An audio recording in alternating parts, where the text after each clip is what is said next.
Hello everyone, नमस्कार। हमारे YouTube channel में आपका हार्दिक स्वागत है। दोस्तों, शास्त्रों में एकादशी व्रत का बड़ा ही विशेष महत्व बताया गया है। कहा जाता है कि एकादशी का व्रत रखने से मन की चंचलता कम होती है और व्यक्ति को धन, आरोग्य की प्राप्ति होती है। साल में आने वाली महत्वपूर्ण एकादशी व्रत में से एक है सावन पुत्रदा एकादशी का व्रत, जो कि सावन माह की एकादशी तिथि को रखा जाता है। इस बार यह व्रत भगवान विष्णु जी के दिन गुरुवार के शुभ योग में आ रहा है, जिस कारण इसका महत्व कई गुना अधिक होगा। यह व्रत संतान प्राप्ति या संतान संबंधी समस्याओं के निवारण के लिए यह व्रत रखना शुभ होता है। आज हम जानेंगे साल 2020 के सावन माह की श्रावण पुत्रदा एकादशी व्रत की सही तारीख, पूजा का शुभ मुहूर्त, पूजा विधि, व्रत के नियम। साथ में जानेंगे इस दिन किए जाने वाले कुछ खास और सरल अचूक उपाय। तो वीडियो शुरू करने से पहले आपसे अनुरोध है, अगर आप इस चैनल पर नए आए हैं और पहली बार आए हैं तो दोस्तों इस चैनल को सब्सक्राइब कर दीजिए और बेल आइकन बटन प्रेस कर दीजिए ताकि आने वाली वीडियो देख सकेंगे आप सबसे पहले। और जिन्होंने ये चैनल सब्सक्राइब कर दिया है, यानी कि अपना प्यार इस चैनल को दिया है, उनका दिल से आभार, बहुत बहुत धन्यवाद। दोस्तों, इसी तरह इस चैनल को अपना प्यार देते रहिएगा और वीडियो को अंत तक जरूर देखिएगा ताकि कोई भी जानकारी छूट न जाए, क्योंकि दोस्तों आधी अधूरी जानकारी से पूरा लाभ नहीं मिलता है। इसलिए हमारे साथ अंत तक बने रहिएगा और वीडियो पसंद आने पर वीडियो को लाइक भी ज़रूर कीजिएगा। तो आइए शुरू करते हैं। दोस्तों, पुत्रदा एकादशी व्रत 30 जुलाई को रखा जाएगा। सावन मास के शुक्ल पक्ष की जो एकादशी तिथि है, श्रावण पुत्रदा एकादशी के नाम से जानी जाती है। इस व्रत का जो पुण्य है वाजपेयी यज्ञ के समान बताया गया है। इस व्रत को रखने से संतान संबंधी परेशानियां दूर होती हैं। पौराणिक कथाओं में पुत्रदा एकादशी का विशेष महत्व बताया गया है। पुत्रदा एकादशी का व्रत रखने से श्रेष्ठ और उत्तम संतान प्राप्त होती है, इसलिए इस एकादशी को पुत्रदा एकादशी कहा जाता है। और 30 जुलाई गुरुवार को ये व्रत रखा जाएगा और पुत्रदा एकादशी व्रत का पारण 31 जुलाई को किया जाएगा। एकादशी तिथि के दिन सुबह स्नान करने के बाद पूजा करें। इस दिन भगवान विष्णु की पूजा की जाती है और इस दिन शुद्ध घी का दीपक जलाएं और पीले चीज़ों का भोग लगाएं, पीली चीज़ें अर्पित करें, क्योंकि दोस्तों भगवान विष्णु का पीले वस्त्र और पीले पुष्प, पीले ही चीज़ें बहुत प्रिय हैं। और भगवान विष्णु को जब भी पीले वस्त्र से इन चीज़ों से पूजा की जाती है तो शीघ्र ही प्रसन्न होते हैं। इस दिन व्रत के दौरान अन्न का सेवन नहीं किया जाता है। इस दिन विष्णु सहस्त्र नाम का पाठ करने से शुभ फल प्राप्त होते हैं। सावन मास की पुत्रदा एकादशी का विशेष महत्व शास्त्र में बताया गया है। एकादशी व्रत के महात्म्य के बारे में स्वयं भगवान श्री कृष्ण ने युधिष्ठिर और अर्जुन को बताया था कि एकादशी का व्रत पापों से मुक्ति दिलाने वाला माना गया है। इस व्रत को रखने से घर में सुख समृद्धि आती है और भगवान विष्णु का आशीर्वाद प्राप्त होता है। अब जानते हैं पुत्रदा एकादशी व्रत का शुभ मुहूर्त। साल 2020 में श्रावण पुत्रदा एकादशी का व्रत 30 जुलाई गुरुवार के दिन रखा जाएगा और 30 जुलाई सुबह 1:16 पर पुत्रदा एकादशी शुरू होगी और 30 जुलाई रात्रि 11:49 पर एकादशी तिथि समाप्त होगी। एकादशी व्रत का पारण का समय होगा 31 जुलाई सुबह 5:42 से सुबह के 8:24 तक। पारण तिथि के दिन द्वादशी समाप्त होने का समय है जो 31 जुलाई शाम के 10:42। अब जानते हैं एकादशी व्रत की पूजा विधि।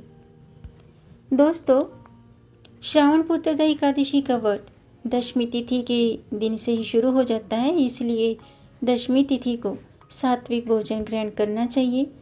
और अगले दिन एकादशी तिथि को सुबह जल्दी उठकर स्नान के बाद व्रत का संकल्प लेकर मंदिर में भगवान विष्णु की प्रतिमा स्थापित करें, पूजा करें और विष्णु जी के समक्ष शुद्ध घी का दीपक जलाएं, उन्हें पीली चीज़ें अर्पित करें और भोग लगाएं।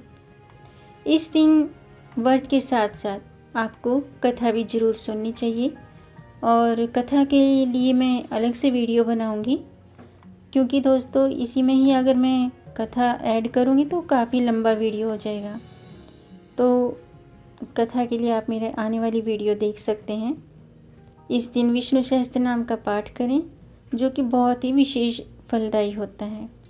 पूजा में आज के दिन विष्णु जी को तुलसी दल, फल, फूल, तिल, दूध, पंचामृत चढ़ाएं और अगले दिन द्वादशी में ब्राह्मण को भोजन कराकर दान दक्षिणा देकर व्रत के पारण के साथ व्रत का पारण करें और व्रत संपन्न करें।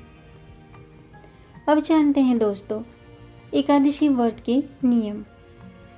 एकादशी की पूजा सुबह और शाम दोनों समय करनी चाहिए और पूजा में शुद्धता का विशेष ध्यान रखना चाहिए। शास्त्रों के अनुसार आज के दिन कांसे के बर्तन में भोजन पकाना भी नहीं चाहिए और खाना भी नहीं चाहिए। इसके अलावा श्रावण पुत्रदा एकादशी व्रत का जो नियम है वो 3 दिन पहले ही शुरू हो जाता है, यानी कि दशमी तिथि, एकादशी और द्वादशी 3 दिन ये इनके नियम निभाने चाहिए। और इन 3 दिनों के दौरान आपको व्रत करने वाले को मतलब व्यक्ति को चावल नहीं खाने चाहिए, चावल से परहेज करते हुए व्रत का पालन करना चाहिए। और एकादशी के व्रत में प्याज, लहसुन, मसूर की दाल इनका सेवन नहीं करना चाहिए। इस व्रत की जो शुरुआत है दशमी तिथि से ही शुरू हो जाती है और द्वादशी तिथि तक चलती है। इसमें एकादशी के दिन पूर्ण रूप से व्रत रखना चाहिए। अब जानते हैं पुत्रदा एकादशी व्रत के दिन किए जाने वाले कुछ खास उपाय। दोस्तों श्रावण पुत्रदा एकादशी के दिन पति पत्नी मिलकर अगर श्री कृष्ण भगवान जी की आराधना करते हैं और उन्हें संतान सुख के लिए प्रार्थना करते हैं तो उन्हें अवश्य ही संतान सुख की प्राप्ति होती है। यानी कि आज के दिन भगवान श्री कृष्ण जी की पूजा के साथ साथ व्रत करें, उनकी आराधना करें और उनसे संतान सुख के लिए प्रार्थना करें।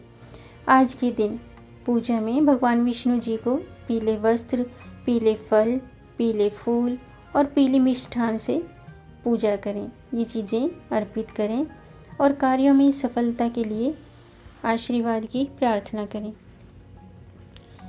और आज के दिन तुलसी की जो माला है, तुलसी की माला से पीले आसन पर बैठकर ओम नमो भगवते वासुदेवाय नमः इस मंत्र का जाप करने से विशेष मनोकामना पूरी होती है। और श्रावण पुत्रदा एकादशी गुरुवार के शुभ योग में आ रही है, क्योंकि गुरुवार भगवान सत्यनारायण का दिन माना जाता है, भगवान सत्यनारायण की पूजा का दिन माना जाता है। इसलिए दोस्तों इस एकादशी के दिन भगवान सत्यनारायण की कथा का श्रवण करें। ऐसा करने से आपके जीवन में जो भी संकट हैं, जो भी परेशानियां हैं वो दूर होती हैं। तो दोस्तों उम्मीद है आपको ये जानकारी अच्छी लगी होगी। अगर आपको ये जानकारी अच्छी लगी हो तो आप इसे लाइक कर सकते हैं। लाइक के बटन को दबाएंगे तो वो नीला हो जाएगा। आपके लाइक से हमारा मोटिवेशन अप होता है।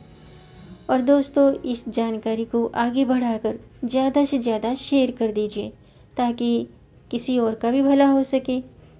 और अगर आपका कोई प्रश्न है या कोई सुझाव है तो कमेंट बॉक्स में ज़रूर लिखिएगा। मेरे चैनल को सब्सक्राइब ज़रूर कीजिएगा ताकि आने वाली वीडियो देख सकेंगे आप सबसे पहले। और वीडियो को अंत तक देखने के लिए आपका बहुत बहुत धन्यवाद। मिलेंगे नई जानकारी के साथ, तब तक आप खुश रहें, स्वस्थ रहें, अपना ख्याल रखें और अपनों का भी ख्याल रखें। जय श्री हरि, हर हर महादेव, जय श्री राधे।